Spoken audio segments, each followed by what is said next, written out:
오늘은 결론이 명확해야 삶이 명확해집니다 라는 제목으로 하나님 말씀 함께 나누려고 합니다.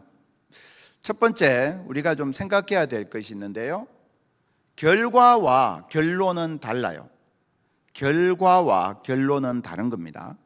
결과는 어떤 일을 하고 나서 그 원인으로 인하여 생긴 마지막 그 결과, 이런 거를 이야기하죠. 어떤 일을 하고 나서 내가 맞이하게 되는 상황, 그런 걸 결과라고 이야기합니다. 많은 사람들은 결과에 관심을 가져요. 그래서 나는 열심히 살았는데 결과가 이게 뭐냐, 그러면서 불만을 갖기도 하고 낙심하기도 합니다. 그러다가 인생의 어느 지점에 도달하고 나면 참 내가 그렇게 아웅다웅 살았던 것이 다 헛된 것이구나, 그런 생각을 하게 되기도 하죠. 그래서 우리가 전도서를 펼칠 때 제일 먼저 만나는 게 전도서 1장 2절이지 않습니까? 헛되고 헛되며 헛되고 헛되니 모든 것이 헛되도다. 이 말씀을 이렇게 보면서 우리가 처음 받는 느낌은 그래, 진짜 다 헛된 거야, 뭐 이런 생각을 하게 돼요. 근데 우리가 기억해야 될 건, 전도서는 그런 인생의 허무함에 대해서 말하고 있는 것이 아니라는 거예요.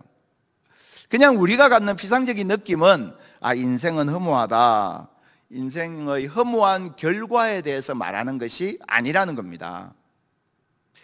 그래서 전도서를 처음 시작할 때 여기 나오는 헛되다라는 것은 허무하다 이런 뜻이 아니고, 히브리어로 헤벨, 안개처럼 사라지는 거다, 인생의 유한성에 대한 말씀을 하고 있는 것이다.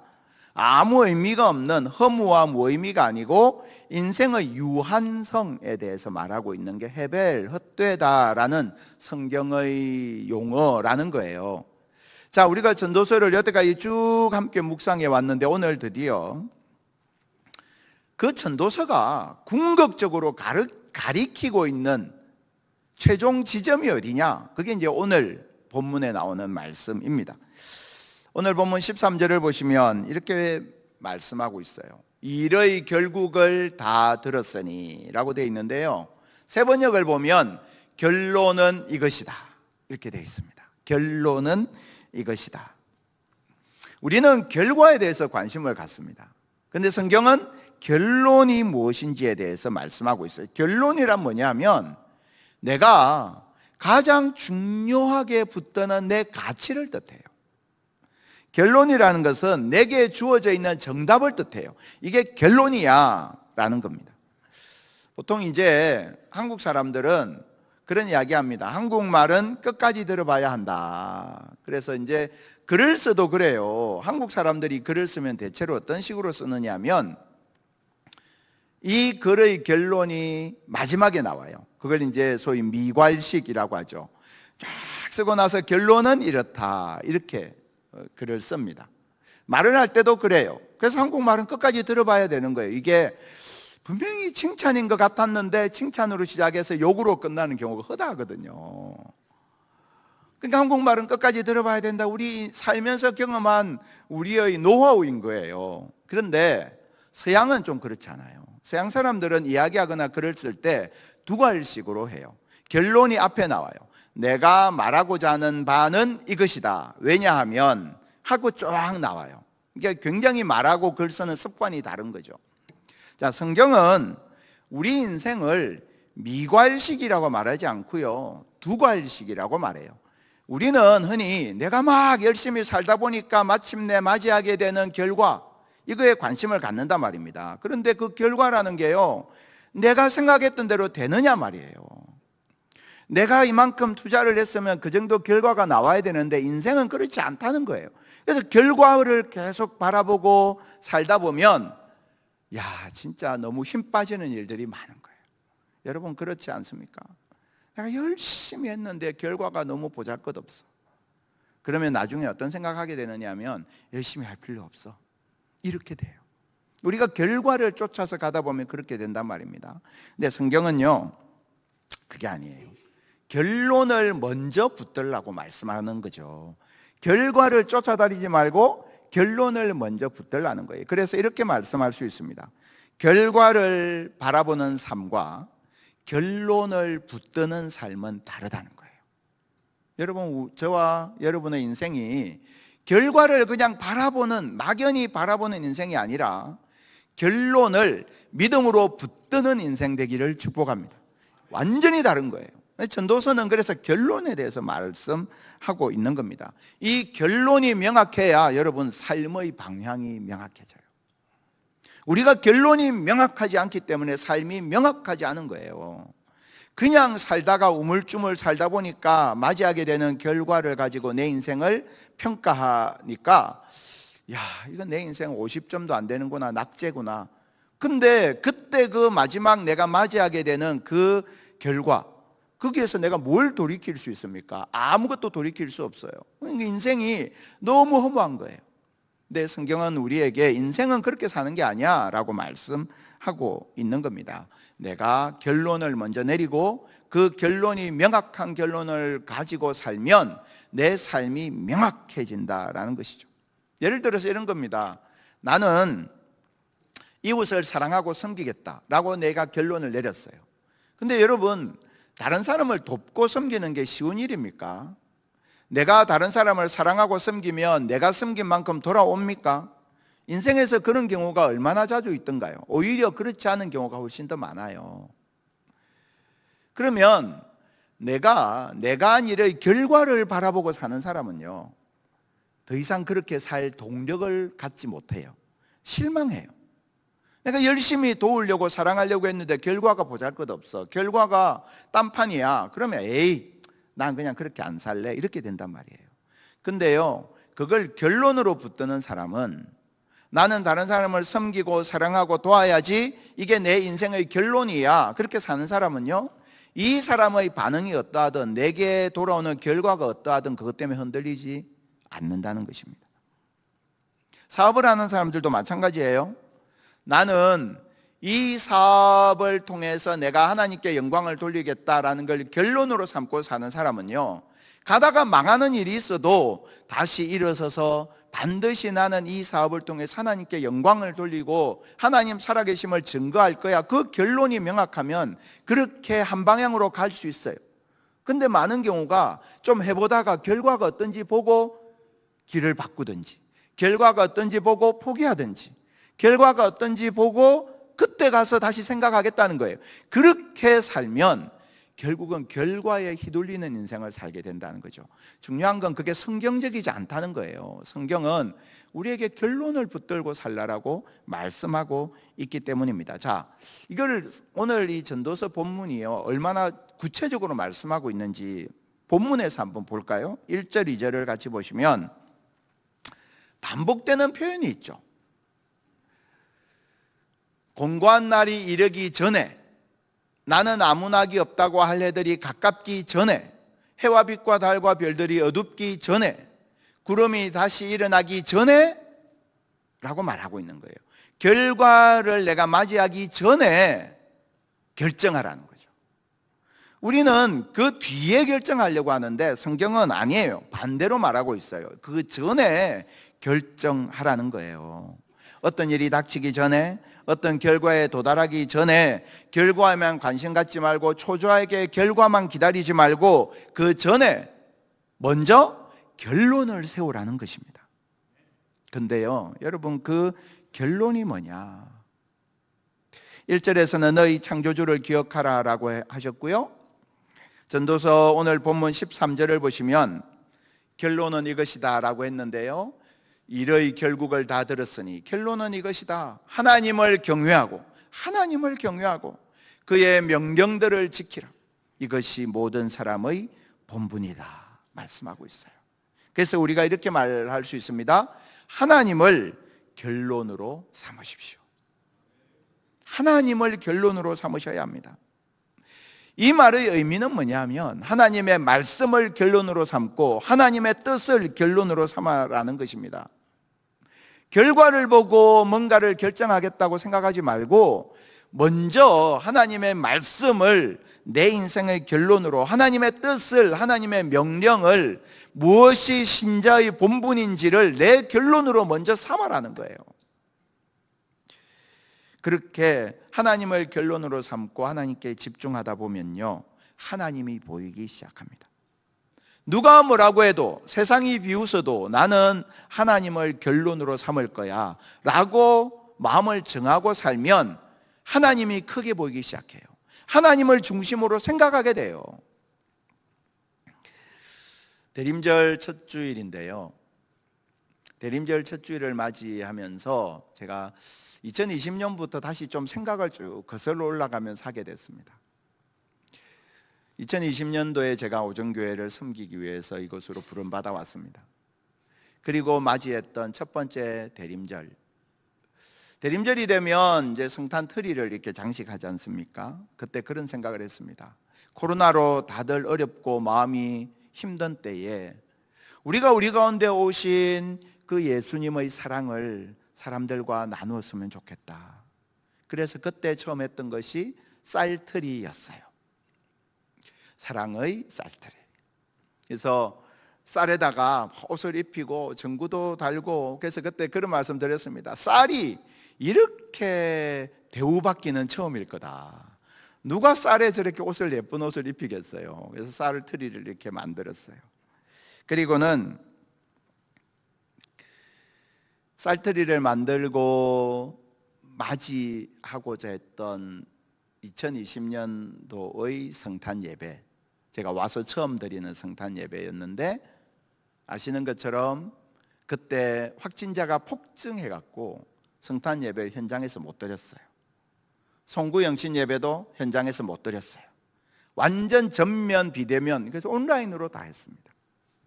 그리고 나서 해가 바뀌어서 2021년 1월 달에, 그때는 이제 약간 더 완화돼 갔고요, 저 쌀을 다 모아서 우리 집사님들이 어려운 가정에 다 가서 또 기관에 이렇게 기탁하고 그렇게 다 섬겼습니다. 그리고 나서 그 다음에 이제 우리가 또 뭘 할까 생각하다가 그런 걸 했어요. 라면 트리의 이름을 사랑이 라면이라고 이름을 붙였었습니다. 그때 그랬어요. 이 땅에 오신 예수님, 이것이 주님의 사랑이라면 우리도 이 사랑 나누기 원합니다. 그래서 라면 이름이 사랑이 라면이었어요. 그래서 저 라면을 이렇게 모아서 그래서 또 이웃들과 함께 나누었습니다. 그리고 나서 작년이 되었어요. 작년에도 또 기도하다가 성탄절은 예수님께서 아기의 몸을 입고 이 땅에 오신 때지 않습니까? 그래서 어린 아이들이 생각이 났어요. 영유아들에게 뭘 해줄 수 있을까? 그래서 했던 것이 기적의 트리였어요. 기적의 트리, 기저귀 트리였어요. 그래서 저 기저귀를 이렇게 쌓아서 많은 분들이 참여해 주셨고요, 기저귀를 쌓아서 대전 시내에 9개월 미만의 영아들을 돌보는 기관이 많지가 않습니다. 그래서 찾고 찾아서 자모원에 저 기저귀를 기탁을 했어요. 그때 제가 알게 된 게 있어요. 우리나라 출산율이 정말 떨어지고 있구나. 저 기저귀를 모으는 것 자체가 힘들었어요. 본사에 전화해서요, 전국에 있는 기저귀 수배해서 가지고 오느라고 담당하는 목사님이 고생을 했습니다. 그 정도로 출산율이 떨어져 있는 거예요. 그렇게 소중한 아이들, 그런데 가정 형편 때문에, 부모님의 사정 때문에 홀로 자라나야 하는 그 아이들 돌보는 그 기관에 저 기저귀 트리를 전달을 했습니다. 얼마나 보람 있었는지 모릅니다. 왜 그런 일을 하게 됐느냐? 그냥 성탄절 분위기 내는 트리가 아니고 이 땅 가운데 오신 주님, 그 주님에 대해서 주님을 묵상하고 주님께 집중하다 보니까 우리가 하게 되었던 작은 실천이었습니다. 올해의 대림절을 맞이하면서 기도했습니다.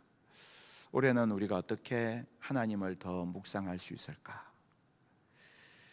그러다가 성탄 트리의 본래의 의미에 대해서 좀 집중했으면 좋겠다, 그렇게 생각을 하게 됐습니다. 그래서 아마 주보 간지로 이 종이들을 다 받으셨을 것입니다. 성탄목에 대한 설명들이 쭉 있는데요, 중세 시대 때 성탄절, 우리도 왜 그 성탄절 되면 성탄 발표회 하지 않습니까? 아이들 나와서 발표회 하죠. 중세도 그런 행사가 있었습니다. 그러면 성경의 이야기로 연극을 했어요. 성경의 이야기 첫 번째 나오는 게 뭐겠습니까? 에덴 동산이죠.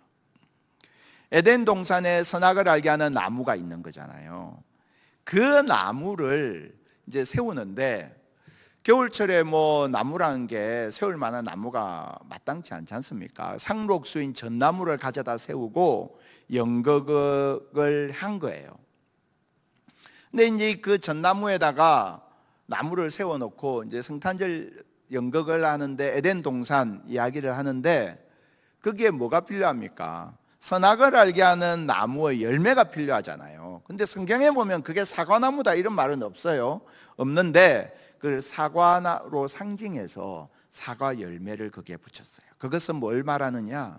우리가 인간의 죽음, 하나님으로부터 우리를 끊어지게 만들었던 죄를 상징하는 거죠. 그래서 사과를 달았어요. 그리고 나서 죽음 가운데 있는 우리 인간을 구원하시기 위해서 주님은 어떻게 오셨습니까? 이사야 11장 1절에 보시면 이새의 줄기에 산 싹이 나며 그 뿌리에 산 가지가 나서 결실할 것이요 라고 했어요. 이새의 줄기에서 싹이 난다 했잖아요. 그 싹을 교회는 전통적으로 뭘로 표현했느냐 하면 장미꽃으로 표현을 했어요. 그래서 그 성탄목에다가 종이로 만든 장미꽃을 달았던 거예요. 실제로 여러분 찬송가에 우리가 대림절 기간에 한번 이 찬송 부를 텐데요, 찬송가 101장을 보시면 가사가 이래요. 이새의 뿌리에서 새싹이 돋아나 옛 선지 노래대로 장미꽃 피었다, 이런 가사예요. 이게 101장 찾아서 나중에 좌측 상단에 보시면 뭐라고 되어 있느냐 하면 독일 캐롤 15세기에 불렀던 독일 캐롤이에요. 굉장한 유구한 역사를 가진 찬송가가 101장입니다. 그러니까 거기에 보면 장미꽃으로 아무런 소망이 없는 가운데에 한 싹, 구원의 싹으로 오신 예수님을 장미꽃으로 표현하고 있죠. 그래서 성탄목에 장미꽃을 장식을 했던 거예요. 신약으로 오면 예수님께서 생명의 떡으로 오셨잖아요. 베들레헴이 무슨 뜻입니까? 베이트는 집이고요, 레헴은 빵이에요. 생명의 빵, 빵집에서 생명의 빵으로 오신 예수님. 그래서 성탄목에요, 빵을 달기 시작했던 거예요. 생명의 떡으로 오신 예수님, 우리에게 생명을 주시는 예수님. 그리고 좀 더 시간이 지난 뒤에는 촛불을 달기 시작했는데요, 그 초는 세상의 빛으로 오신 예수님을 상징하는 것입니다. 그렇게 해서 성탄목의 이 장식이 정해진 거예요. 예배를 마치고 나가시면서 로비에서도 또 우리 본당에 있는 성탄목도 마찬가지인데요, 그 네 가지 장식으로 성탄목이 장식되어 있습니다. 보통 요즘 사람들은 크리스마스 트리 하면 뭘 답니까? 제가 어렸을 때도 그런 기억이 나요. 크리스마스 트리 만들어 놓고 우리가 달았던 제일 중요한 아이템은 큰 양말이었어요. 왜냐하면 거기에 선물을 넣어주고 가라고. 그래서 양말에 큰 거를 매달아 놨어요. 그러면 이제 거기에다가 뭐 과자를 부모님이 넣으시기도 하고 이렇게 했죠. 큰 양말을 달고 거기에다가 산타크로스, 루돌프 뭐 이런 거 달고요. 그리고 거기에다가 천사, 뭐 쿠키 뭐 이런 거 달아서 크리스마스 트리 장식을 했었던 기억이 나요. 근데 우리가 이 성탄목 하나만 놓고 가만히 묵상해도요, 여기에서 놀라운 복음의 비밀을 발견할 수 있는 거예요. 하나님을 결론으로 삼고 살아갈 때에 이 성탄목이 우리에게 말하고 있는 메시지가 무엇입니까? 여러분, 우리가 뭔가를 할 때 계획을 세우지 않습니까? 이전에는 경제개발 5개년 계획 해서 우리나라의 경제를 일으키기 위한 계획이 있었고요. 개인적으로도 우리가 여러 가지 계획을 세우죠. 1년 계획, 5년 계획, 10년 계획, 한 달 계획 세우지 않습니까? 세상에서 가장 오래된 계획은 무엇일까요? 세상에서 가장 오래된 계획은 하나님께서 우리를 기필코 구원하시고야 말겠다는 하나님의 구원의 계획이에요. 근데 성탄목에 그게 나타나 있는 거죠. 성탄목을 보면 인간이 죄를 범해서 하나님으로부터 멀어진 인간, 그리고 그 인간의 황폐한 삶 가운데에 우리를 구원하기 위하여 한 싹으로 오신 예수 그리스도, 그리고 우리를 살리기 위한 생명의 떡으로, 그리고 세상의 빛으로 우리 가운데 오신 하나님의 구원의 계획이 성탄목에 쫙 나타나 있는 거죠. 가장 오래된 계획, 하나님의 영원한 구원의 계획. 우리가 우연히 예수를 믿게 된 게 아니고 오늘 이 자리에서 하나님 예배드리는 것, 이 영원한 가장 오래된 하나님의 구원의 계획을 통해서 오늘 우리가 이 자리에서 하나님 앞에 예배드리고 있는 줄 믿습니다. 하나님의 그 구원의 계획 때문에 우리가 지금 이 자리에 있는 겁니다. 대림은 무엇을 기다리는 것입니까? 두 가지를 기다리는 거예요. 첫 번째, 초림. 이 땅에 오신 예수님, 그 예수님을 기다리는 게 대림이죠. 대림은 기다린다는 뜻이지 않습니까? 근데 대림절이 갖는 두 번째 기다림이 있는데 그것은 재림의 예수님이에요. 다시 오실 예수님. 재림을 기다린다는 건 무슨 뜻입니까? 재림을 기다린다는 것은 이 땅에 오시는 그 예수님을 기다린다는 뜻임과 동시에 내가 주님 앞에 가서 서게 될 그날을 기다린다는 뜻입니다. 재림을 기다린다는 것은 다시 오실 주님을 기다림과 동시에 우리가 주님 앞에 가잖아요. 내가 주님 앞에 서는 그날을 기다린다는 뜻이에요. 그 고백의 의미가 뭡니까? 우리의 날은 언제나 마지막 날이라는 것입니다. 여러분, 오늘 예배드리는 이 예배가 우리의 마지막 예배인 거예요.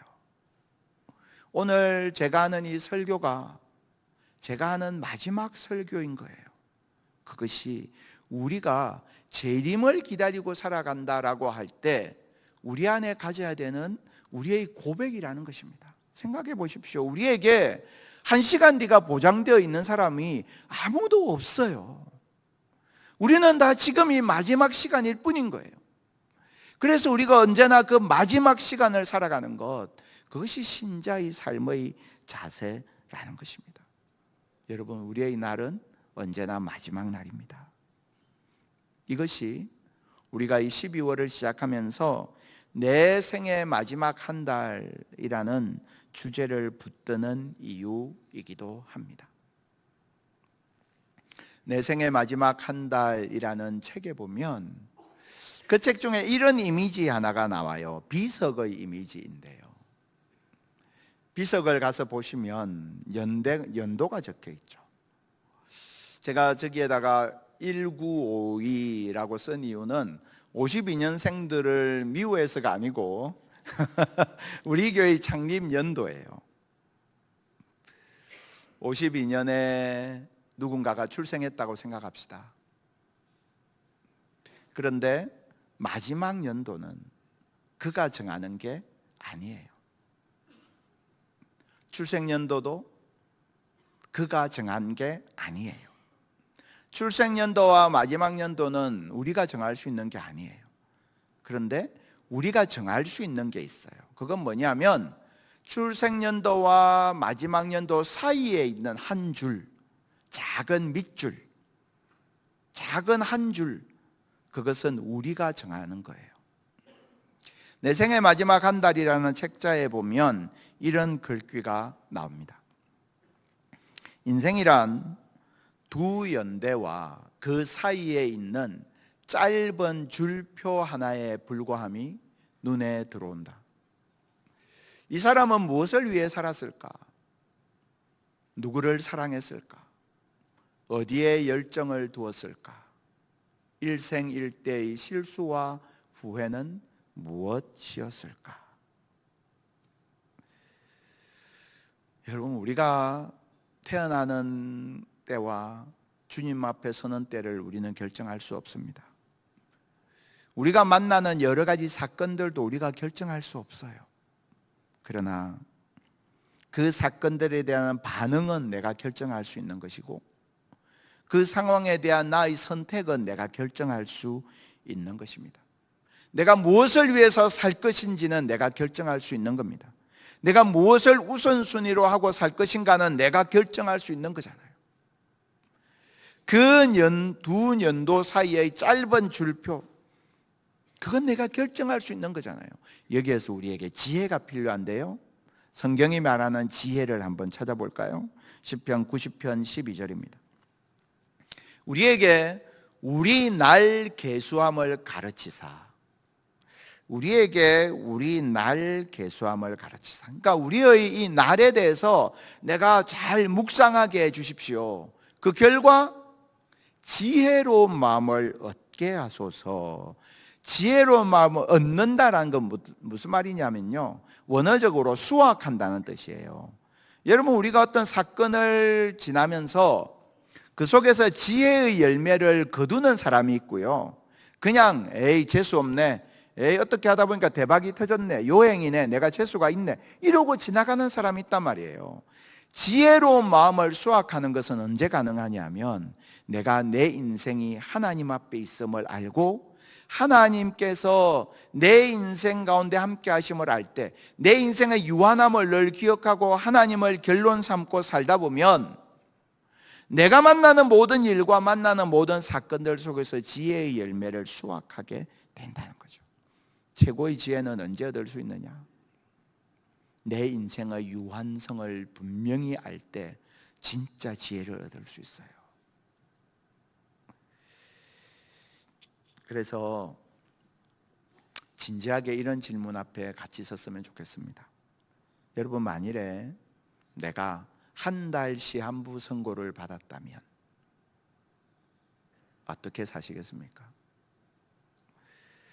내게 남은 것이 시간이 한 달밖에 없다면 어떻게 사시겠습니까? 이 책자에 보면 여러 가지 중요한 주제들을 다루고 있어요. 그런데 그거는 이제 우리가 한 달 동안 계속 다루게 될 것이고요, 우리가 내 인생의 마지막 한 달이라면 이 12월이 내가 결단해야 될 것, 내가 정리하고 청산해야 될 것, 내가 선택해야 될 것, 내가 집중해야 될 것이 보이기 시작할 겁니다. 그게 지혜예요. 내가 내 인생이 언제나 계속될 것이라 생각하지 아니하고 내 인생의 유한성 앞에 서서, 하나님 앞에 서서 내 인생을 돌아보는 것, 내가 결정하고 내가 결단해야 될 것을 발견하는 것, 그것이 지혜라는 것입니다.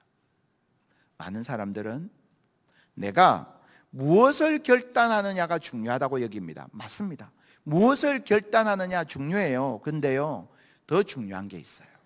그건 뭐냐면 언제 결단할 거냐는 거예요. 내가 좋은 거 결단할 수 있죠. 그런데요, 언제 결단할 거냐라는 이 여기에서 내가 그 적절한 때를 놓쳐버리면 아무리 좋은 것을 결단해도 의미가 없어요. 내가 좋은 걸 결단하려고 애쓰시지 말고 언제 결단해야 할지에 대해서 기억하셔야 합니다. 그래서 이렇게 말할 수 있어요.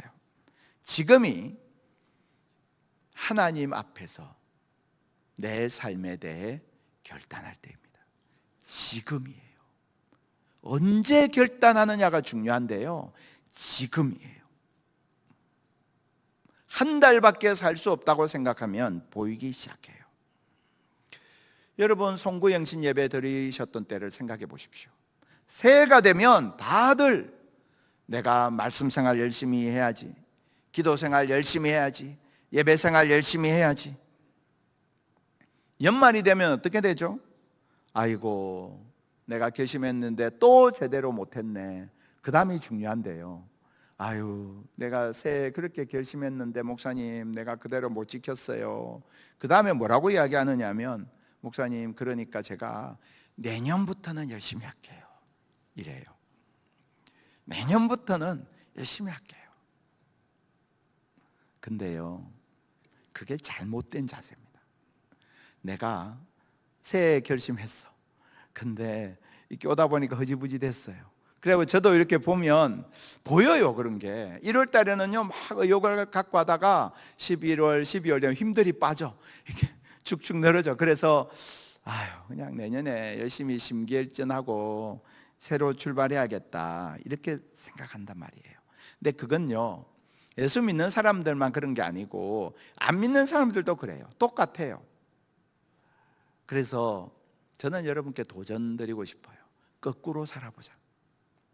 세상 사람들은 처음에는 새해 벽두에 큰 결심했다가 용두사미가 되지만, 우리는, 하나님 백성은, 오늘이 마지막 날이라고 여기는 하나님 백성은 이 마지막 한 달을 하나님 앞에 정신 바짝 차리고 여기에서부터 지금 결단하고, 지금 하나님 앞에 결심하고, 지금 하나님 앞에 온전히 나를 드리면서 헌신하고 살아가는 그 은혜가 저와 여러분 속에 있게 되기를 축복합니다. 지금이에요. 내가 결단해야 될 거는 바로 지금이에요. 혹시 책이 내 생의 마지막 한 달, 책을 꽤 많은 분이 구입을 하셨더라고요. 저희가 준비했던 것보다 많은 분들이 구입하셔서 추가로 더 주문을 해서 책을 가지고 가신 분들이 많으세요. 근데 책이 없어도 상관없습니다. 오늘 예배 마치고 나가시면서 이 책자를 다 받으실 겁니다. 내 생의 마지막 한 달이라는 책자인데요, 이 책자에 보면 그날 우리가 묵상할 말씀, 제목, 본문, 그리고 내가 메모할 칸, 그리고 내가 적용할 질문들이 쫙 나와 있어요. 그리고 우리가 매일 새벽 예배, 수요 예배, 금요 기도회 시간에 주일 예배까지 해서 이 메시지들을 계속해서 다루게 될 것입니다. 그러니까 우리 저와 교역자들이 충분히 이 책을 소화해서 구체적인 적용에까지 이를 수 있도록 계속해서 안내하고 도와드릴 거예요. 그러니까 성도님들이 하셔야 되는 건 뭐냐면 예배에 참여하는 거예요. 예배에 참여해서 하나님께서 내게 주신 마지막 시간이라면 내가 하나님 앞에 어떻게 내 인생을 재조정해야 될 것인가, 그것을 내가 하나님 앞에 결정하는 게 지혜이고요, 그것이 내 인생을 새롭게 만들어가는 힘이라는 것입니다. 그래서 12월 한 달 동안은 우리가 새벽 예배는 사실 다 나오시기가 쉽지가 않아서 온라인으로 참여하실 수 있어요. 그리고 혹시 그 시간을 놓치시는 분들은 유튜브에 제가 영상을 올리니까 영상을 보시고 이 묵상 노트에 기록을 하시면서 따라오시면 됩니다. 근데 수요 예배, 금요 기도회, 주일 예배는 꼭 이 자리에 오셔서 꼭 하나님 앞에 예배에 참석하시기 바랍니다. 이 뒤에 보면 출석표가 있어요. 12월 달에 우리가 한번 이 마지막 이 한 달을 내 인생 마지막 한 달이라고 생각하고요, 주님 앞에 나와서 다시금 흩어져 있는 예배의 자리, 기도의 자리, 말씀의 자리를 다시금 회복하고 주님 앞에서 집중하는 12월로 보낼 때 하나님께서 우리가 맞이한 2025년을 얼마나 더 큰 은혜로 채워주시겠습니까? 우리가 새해를 맞이하는 우리의 방식이 바뀌어야 한다는 거죠. 12월 한 달 여러분 무너져 있는 예배의 자리 다시 회복하실 수 있기를 바랍니다. 말씀의 자리, 기도의 자리, 하나님 앞에 나아가는 은혜의 자리를 다시금 회복할 수 있기를 바랍니다. 12월 한 달 동안 여러분 우리가 모든 예배의 시간에 함께 참여하고 그 속에서 정말 내게 주어진 마지막 한 달을 내가 어떻게 살 건가, 어떻게 내 인생을 다시금 조정할 것인가, 주님 앞에 고백하고 결단하는 우리의 인생 속에서 하나님께서 우리 인생을 정말 더 아름답고 가치 있게 만들어 가시는 그런 한 달로 우리를 이끌고 인도해 주실 줄 믿습니다.